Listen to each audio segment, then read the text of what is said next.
بسم الله الرحمن الرحيم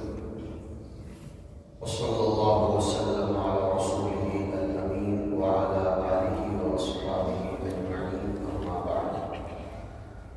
فأعوذ بالله من الشيطان الرجيم بسم الله الرحمن الرحيم وأخي هارون هو أفصح مني لسانا فأرسله معي رد أن يصدقني وقال النبي صلى الله تعالى عليه وآله وسلم إن من البيان لسحرا. حضرات الأساتذة الأفاضل وإخوتي الطلبة، السلام عليكم ورحمة الله وبركاته. إن هذا الحضور والاشتراك لنا ولكم من حسن حظنا ومن سعادتنا أنه اجتمعنا على مائدة اللغة العربية التي هي لغتنا العملية، واجتمعنا على مائدة اللغة الكردية التي هي لغتنا العلمية الرائجة المروجة في ديارنا الهندية.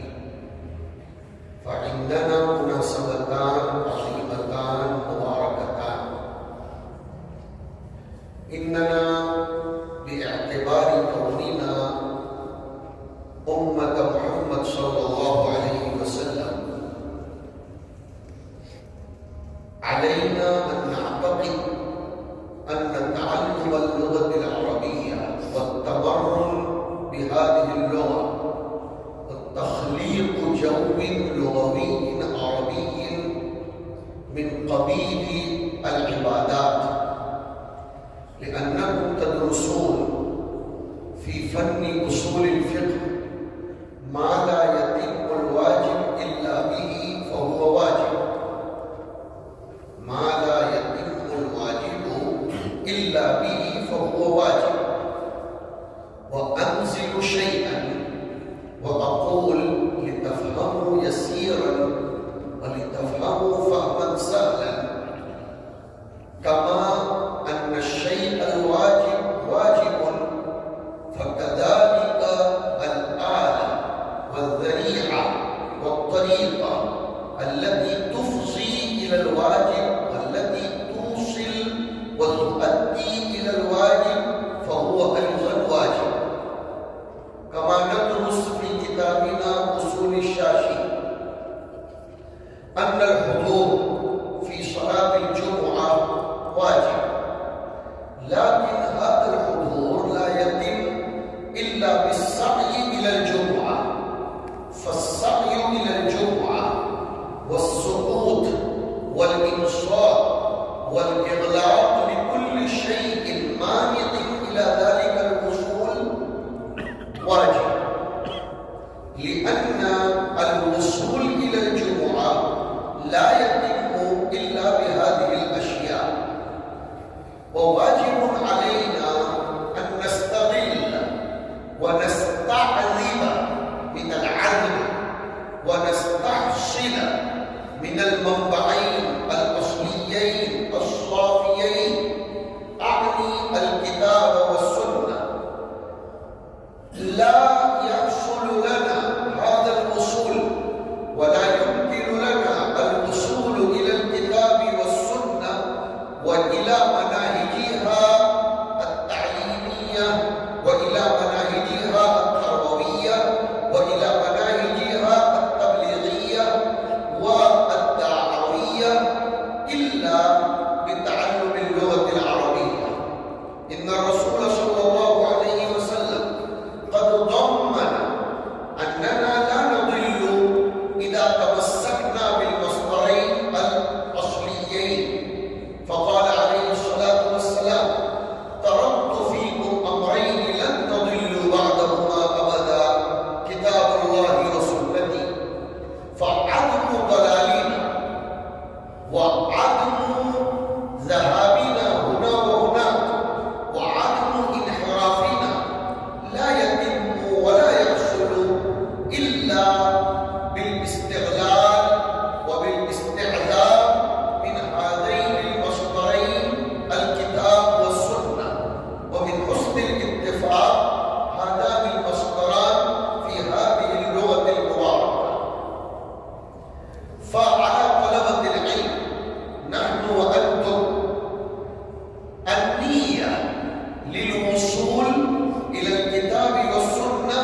إلى هذه الإدارة وإلى أساتذتها الله يبارك، وجعل هذه الجهود مثمرة يانعة، وجعل هذه الجهود مباركة متقبلة في ميزان حسناتنا وحسناتكم. میں نے تھوڑی سی کوشش کی آپ حضرات کو کچھ عربی زبان میں کہہ کر سب سے پہلے تو ہم آپ کو مبارکباد پیش کرتے ہیں، اس لیے کہ ابھی جو آپ حضرات نے پروگرام پیش کیا، جیسے کہ ہمارے قبلہ محترم مولانا نذیر صاحب نے ایک تاریخ آپ کے سامنے بیان فرمائی، اس اعتبار سے اس کو باقورہ کہا جائے گا، با الف چھوٹا کاف واو را اور گول تا، یہ گویا آپ کا حفلہ آج کا باقورہ تھا، یعنی نیا گویا آپ کے سامنے انتاج تھا، ابداع بھی تھا۔ اصل بات یہ ہے، دیکھیے طلبہ عزیز، اللہ تعالیٰ نے انسان کے اندر صلاحیت پیدا کی ہے اور یہ اس کی ودیعت کرتا ہے، یہ قصبی نہیں ہے۔ کون سی صلاحیت؟ بیان کی صلاحیت۔ اسی لیے اس نے اس کی نسبت اپنی طرف فرمائی، الرحمن علم القرآن خلق الانسان علمہ البیان۔ پتا چلا کہ یہ بیان کی صفت ہر کس و ناقص کو میسر نہیں ہوتی، اور ہم کہا کرتے ہیں اپنے بڑوں کی تربیت اور ان کی تنقیح اور توضیح کی روشنی میں نطق اتنا بڑا کمال نہیں ہے جتنا بیان کمال ہے۔ بے شک مناطقہ نے حد فاصل انسان کے حق میں یہ مقرر کی ہو کہ حیوان ناطق، لیکن نطق محض یہ کسی انسان کے قلب اور اس کے دماغ تک پہنچنے کا ذریعہ نہیں ہے جب تک کہ اس کو قوت بیانیہ میسر ہو، اور بیان یہ معنی یمینوں سے نکلا ہے، جدا کرنا اور پھر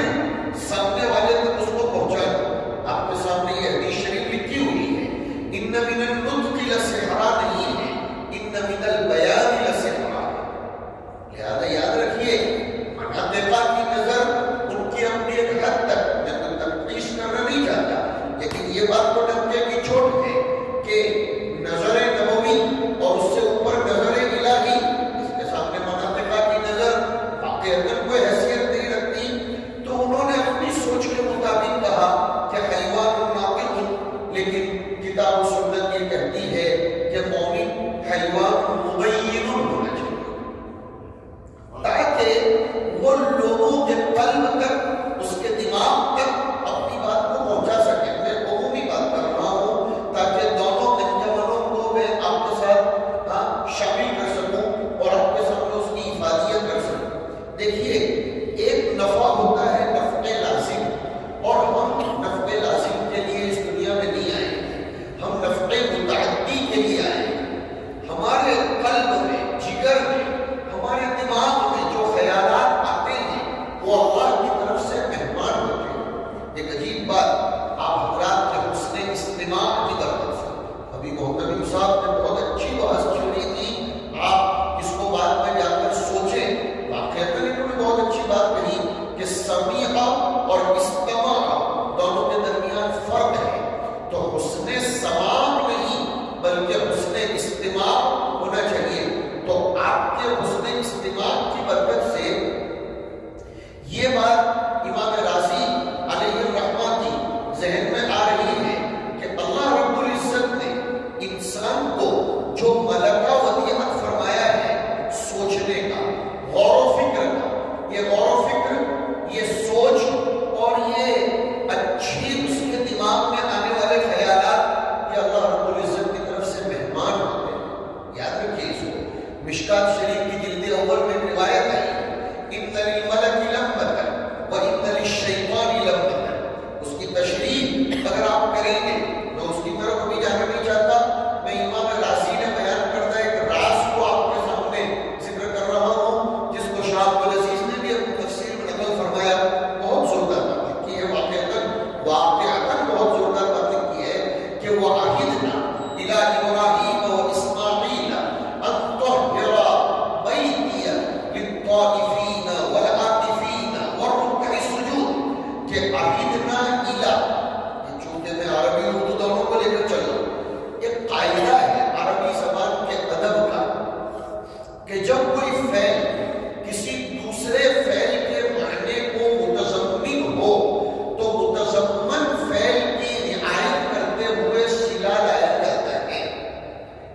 فعل اگر کسی دوسرے فعل کے معنی کو متضمن ہو یعنی شامل ہو، ایک لفظ ذکر کیا گیا ہے لیکن اس سے اس کا وہ معنی مراد نہیں ہے جس کے لیے اس لفظ کو وضع کیا گیا ہے، کوئی دوسرا معنی اس سے مراد ہے، تو معنی مرادی کی رعایت کرتے ہوئے صلہ لایا جاتا ہے۔ اور میرے استاد تھے اللہ تعالیٰ ہمارے مفکر ملت حضرت مولانا عبداللہ صاحب رحمۃ اللہ علیہ کی جزائے خیر دے، چن چن کر وہ اساتذہ لاتے تھے، چن چن کر، اور الحمدللہ آپ کے خود کے استاد محترم، آپ کے محتمم برادر محترم مفتی عارف صاحب کی بھی ہر دم یہ فکر رہتی ہے کام کے اور چیدہ چیدہ اساتذہ آپ حضرات کو میسر ہوں، تو ہمارے لیے استاد لائے گئے تھے جو ڈائریکٹ حضرت مولانا علی میاں صاحب رحمۃ اللہ علیہ کو درخواست کر کے لائے گئے تھے۔ آپ اندازہ لگائیے، یہ بات میں کر رہا ہوں 1983 کی بات کر رہا ہوں، شاید میرے علاوہ اور لوگ چھوٹے چھوٹے ہوں گے اور کچھ لوگ تو وہ ہوں گے جو عالم ظہور میں نہیں آئے ہوں گے، عالم وجود تو پہلے سے ہو چکا ہے سب کا۔ یہ بھی میں نے آپ کو ایک شوشہ چھوڑ دیا، بعد میں سنتے رہنا کہ وجود اور ظہور کے درمیان فرق ہے، اس سے وہ کلمہ کن کا مخاطب کون ہے ایک مسئلہ یہ بھی حل ہو جاتا ہے، اس لیے کہ وہ جو قرآن کریم میں آیا کہ اذا اراد شیئا ان یقول له کن فیکون، تو اشاعرہ ماتریدیہ ان کے یہاں اختلاف ہے کہ یہ کن کا خطاب کس کو کیا جاتا ہے، اگر شیء معلوم ہے تو اس کو خطاب کرنے کا کیا فائدہ، اور اگر شیء موجود ہے تو پھر اس کو بھی خطاب کرنے کا کیا فائدہ، جبکہ وہ تو کان یکون ہو چکا ہے۔ اور چنانچہ اشاعرہ تو یہ کہہ کر سٹک گئے یا سرک گئے ہمارے یہاں مہاراشٹر کی زبان میں کہ وہ، اور اپنے احمد آباد کی زبان میں بھی کہتے ہیں پتلی گلی سے نکل گئے اشاعرہ، یہ کہتے ہوئے کہ یہ سرعت اتصال اور سرعت ایجاب سے کنایا ہے، ورنہ کلمہ کن کی حقیقت مراد نہیں۔ امام بخاری رضی اللہ تعالیٰ عنہ نے کتاب التوحید میں اللہ تعالیٰ کی صفت کلام کو اللہ جانے اتنی دماغ پاشی کر کر کے متعدد متنوع اور متکثر تراجم ابواب کے ذریعے، معاف کیجیے آپ علماء بننے والے ہیں اس لیے علمی گفتگو کروں گا، پھر یہ تبصرہ نہ کریں کہ خشک خشک گفتگو کی گئی، یہ خشک گفتگو آپ کی تنیے ذہن کا ذریعہ بننی چاہیے۔ تو محققین علماء نے لکھا نہیں، یہاں کلمہ کن سے کن ہی مراد ہے۔ سوال پیدا ہوتا ہے اللہ تعالیٰ کسی چیز کو وجود میں لانا چاہتے ہیں تو کن کہتے ہیں، کس کو کہتے ہیں؟ جب وہ چیز موجود ہی نہیں ہے تو پھر یہ کن کس سے کہا جا رہا ہے؟ یہ تو لغو خطاب ہو گیا۔ اور اگر آپ یہ کہتے ہیں کہ وہ چیز وجود میں آ گئی اور اس کو کن کہا جاتا ہے تو یہ بھی بیکار خطاب ہوگا، نعوذ باللہ۔ وہاں وجود اور ظہور کی بحث آپ کو کام آئے گی، جب کام آئے تو ذرا دعا دے دینا، مر گیا ہوں تو ایصال ثواب وہ کر دینا جو متفق علیہ ہو، مختلف فی ایصال ثواب سے ذرا غور کر لینا۔ اس میں بھی میں نے آپ کو ایک راہ فکر دے دی جو ہمارے بڑوں کی طرف سے ہم کو یہی ذکر کی گئی ہے۔ تو اس صورت میں یہ کہا جاتا ہے کہ ایک چیز موجود تو ہے لیکن اب اس کو عالم وجود سے عالم ظہور میں لانا ہے۔ اب آئیے وَعَهِدْنَا إِلَىٰ إِبْرَاهِيمَ والی آیت میں امام راضی نے لکھا ہے کہ إِنَّ لِكُلِّ آیَةٍ مِنَ الْقُرْآنِ ظَاهِرًا وَبَاطِنًا، مشکوٰ شریف پڑھنے والے طلبہ جانتے ہیں کہ ہر آیت کریمہ کا ایک ظاہری معنی ہوتا ہے، ایک باطنی معنی ہوتا ہے۔ ظاہری معنی تو اس کا یہ ہے کہ ابراہیم و اسماعیل علیہ السلام کو ہم نے یہ حکم دیا کہ وہ ہمارے گھر کو، بیت اللہ کو جو اس کی محاذات میں ہے اور جہاں سے جو ٹاور ہے اس سے یہ ملا ہوا ہے اور فل ملا ہوا ہے، انشاءاللہ تبارک و تعالی اس کی برکات اور ہدایات مجھے آپ کو سب کو نصیب ہو جائے۔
اور الطہارۃ اسم الایمان یہ کہیے. آپ کے گھر کوئی آئے آپ یہ نہیں کہیں گے فریش ہو جاؤ،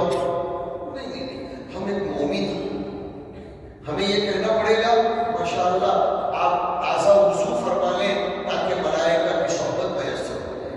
تازہ دم ہو جائے. بہت اچھی اردو ہے، اہلاً و سہلاً و مرحبا، لیکن ایمان والا ایک ایک لفظ بھی عبادت بنا کر بولتا ہے.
اس وقت یہاں دو محتمم تشریف فرما ہے، ان کو انصاف سے پوچھئے، ان کے ٹیبل پر لسٹ پڑی ہوئی ہے، کئی جگہوں کے تقاضے ہیں اور لوگ چاہ رہے ہیں کہ ہمیں اچھے علماء ملے جو ہدایت مہتدین ہو، اور کوئی بھی فعل متعدی تب بنتا ہے جب پہلے وہ لزوم کی راہوں سے گزرا ہو، پہلے اس کو لازم بننا پڑتا ہے اور پھر اس کے ساتھ با لگا دیا جاتا ہے اگر وہ فی نفسی لازم بھی ہو اور اس کو متعدی بنانا ہو تو کچھ بڑھانا پڑتا ہے، جب آپ کو متعدی بنانا ہے تو بھی بڑھاؤ، تو ایسے ہی اگر اپنے آپ کو متعدی بنانا ہے تو ذخیرے کو جمع کیجیے۔ یہ جو تقریریں کروائی جاتی ہیں محض رٹوانا مقصود نہیں، ذخیرے الفاظ کو جمع کروانا مقصود ہوتا ہے۔ بہت سا ذخیرہ طالب علم کے ذہن میں سال بھر انجمن کے پلیٹ فارم سے جمع ہوتا ہے، یہ ذخیرہ کام آتا ہے۔ بڈھے لوگ ایک بات کہہ کر گئے، داشتہ بکار آیا، کہ رکھی ہوئی چیز، اپنی گجراتی میں اس کو کہتے ہیں ہنگڑے لو ہاتھ کام لائے، اور انہوں نے سانپ کہا، اس سے اشارہ کر دیا سانپ جب جھگڑے کا کام آتا ہے اور جمع کیا ہوا کام آتا ہے تو اگر کوئی اچھی چیزیں ذہن میں جمع ہوئی ہوں تو وہ ضرور کام آتی، لہذا خوب محنت کیجیے، اپنی زبان کو درست کیجیے، اچھی فکر رکھنے والے علماء، دعا اور مفکرین کو پڑھیے، سنیے۔ چھٹیاں تقریباً ایک مہینے کے بعد آ رہی ہیں، ہم لوگوں کو چھٹیوں سے کیا لینا ہے؟ ٹھیک ہے والدین سے رشتہ داروں سے ملنا ملانا 3-4 دن کے لیے بہت ہو گیا، آپ اپنے اساتذہ سے کام لے کر جائیے اور وہ کام کر کے شوال میں آئیے۔ اور ایک بات صاف کہتا ہوں، جیسے ابھی کہا تھا اتنی بلکہ لمبتن واقعتاً اس ادارے کو اللہ تعالیٰ نے صحیح فکر کے رجال کار عنایت فرمائے، اور اللہ فرماتے ہیں لیکن شکرتم لأزیدنکم، آپ نے بلاغت میں پڑھا ہے وقد یحذف المفعول به للتعمیم مع الاختصار، لئن شکرتم لأزیدنکم کے ساتھ بھی خیانت ہوتی ہے کہ مالداروں کے لیے ہی اس آیت کو ہم نے ریزرو کر لیا ہے کہ لئن شکرتم لأزیدنکم، ایسا نہیں ہے۔ شکرتم چاہے علم ہو، ماحول ہو، اس قسم کا ایٹماسفیئر ہو اور اس قسم کے وسائل اور اسباب مہیا ہو، اس کا شکریہ ادا کرنا ہے، اور شکر کا تعلق بولنے سے نہیں ہے، شکر کا تعلق کرنے سے ہے۔ قولوا آل داؤد شکرا نہیں ہے، اعملوا آل داؤد شکرا ہے، لہذا شکر اپنی عمل سے کرنا چاہیے، اور وہ یہ کہ آپ کے بڑے،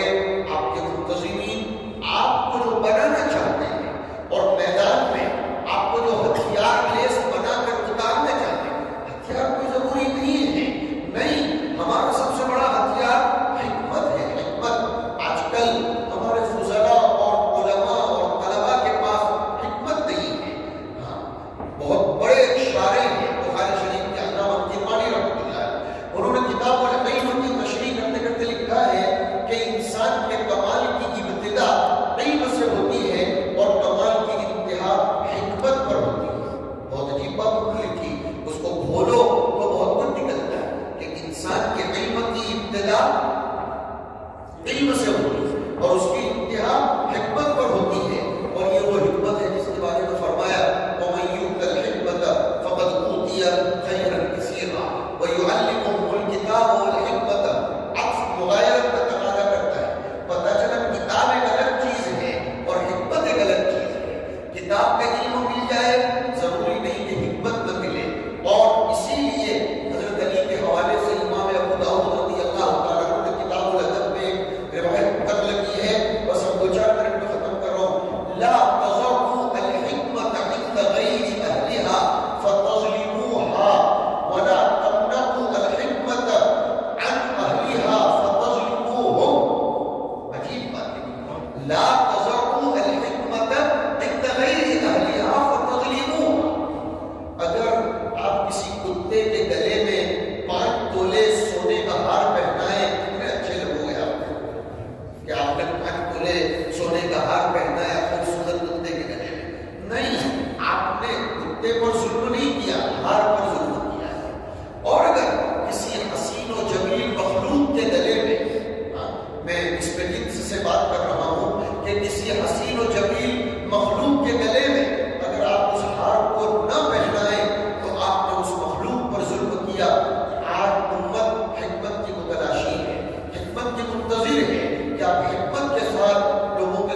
میں اساتذہ کو اور انتظامیہ کو کہتا ہوں کہ اس مدرسے کے طلباء میں واقعتاً اللہ تعالیٰ نے بہت اچھی صلاحیت ہے.